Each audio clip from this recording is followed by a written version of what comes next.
मेरी नई नई शादी हुई थी और एक सुबह मैं अपने देवर को जगाने उसके कमरे में गई।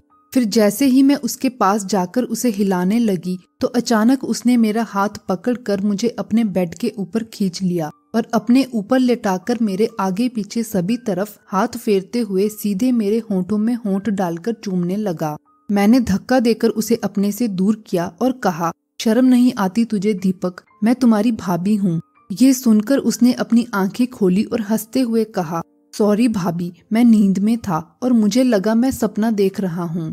असल में मेरा देवर अभी सिर्फ 17 साल का था, इसलिए मैंने सोचा इस उम्र में ऐसे सपने आना कोई बड़ी बात नहीं है और फिर उसे जल्दी उठने का बोलकर मैं रसोई में आ गई। मेरे पति शादी के कुछ ही दिन बाद विदेश चले गए थे और मेरी सास और ससुर गुजर चुके थे, इसलिए मैं और मेरा देवर दोनों घर में अकेले ही रहते थे। फिर इसी तरह एक दिन मैं अपने कमरे का दरवाजा बिना लॉक किए कपड़े बदलने लगी और जैसे ही मैंने अपने सारे कपड़े उतारे तो तभी अचानक मेरा देवर दरवाजा खोलकर सीधे मेरे कमरे के अंदर आ गया। मैं बिना कपड़ों के उसके सामने खड़ी थी और उसकी नजरें कभी मेरी छाती तो कभी नीचे की तरफ जा रही थी। उसे इस तरह अपने सामने खड़ा देख शर्म के कारण मैं पानी पानी हो गई। मैंने अपने दोनों हाथों से अपनी छाती को ढक लिया और गुस्से से डांटते हुए उसे कमरे से बाहर चले जाने के लिए कहा। मुझे इस हालत में देखकर उसकी आंखें तो खुली की खुली रह गई और दिसंबर महीने की जबरदस्त ठंड में भी वो गर्मी से पूरा भीग गया। फिर बहुत ही गौर से मुझे छाती से लेकर नीचे तक देखते हुए वो गलती से ये सब हो गया कहते हुए माफी मांगता हुआ मेरे कमरे से बाहर चला गया।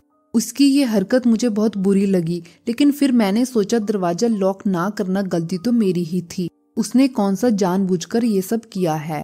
फिर एक रात मैं अपने कमरे में उल्टा लेटी थी तो तभी अचानक वो जल्दी से आकर मेरे पास बेड पर लेट गया और उसने सीधा अपना हाथ मेरे पीछे और मेरी जांघों पर फेरना शुरू कर दिया और कहा, भाभी, उस दिन सुबह जब गलती से मैंने आपके होंठों को चूम लिया था, उस दिन से मैं सिर्फ आपके ख्यालों में ही खोया रहता हूँ। मेरा किसी भी काम में बिल्कुल भी मन नहीं लगता।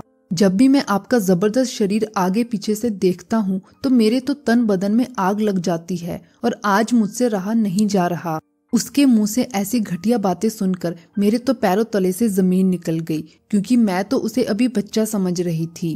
मैंने उसी वक्त उसका हाथ अपने पीछे से हटाया और गुस्से से डांटते हुए उसे अपने कमरे से बाहर निकल जाने के लिए कहा, लेकिन अब तो वो हवस में पूरी तरह से अंधा हो चुका था और उसने जबरदस्ती मुझे पकड़कर बेड पर सीधी कर लिया और मेरे ऊपर आकर सीधे मेरे होंठों में होंठ डालकर मेरे आगे पीछे सभी तरफ हाथ फेरना शुरू कर दिया। मैं बहुत डरी हुई थी और उसे अपने से दूर करने की कोशिश कर रही थी, मगर उसने मुझे बहुत ही जोर से पकड़ रखा था और पागलों की तरह मुझे होंठों से लेकर छाती तक चूमने और काटने लगा हुआ था।